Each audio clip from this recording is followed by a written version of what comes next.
Congressman Jim McGovern and Richard Neal have both represented Massachusetts in Congress for more than a quarter century. Their longevity has enabled them to chair a pair of high-profile committee assignments in the House. McGovern leads the House Rules Committee. Every piece of legislation that goes to the floor comes through the Rules Committee.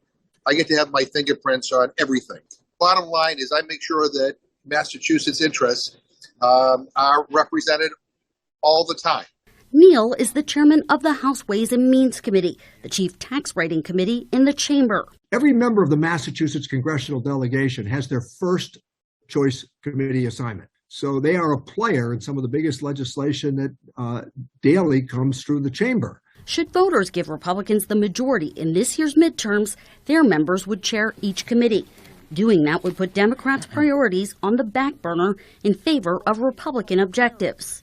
They see a need to have new blood, a new voice, and they clearly are clamoring for Republican leadership. Neal obviously disagrees and says Democrats losing the majority would hurt both Republicans and Democrats. Long-term institutional wisdom and knowledge makes a difference. McGovern says had Congress not been controlled by Democrats over the last 2 years, several pieces of legislation would never have seen the light of day. We have passed the biggest infrastructure bill in the history of our country. Insulin will be capped at $35 a month for senior citizens beginning in January.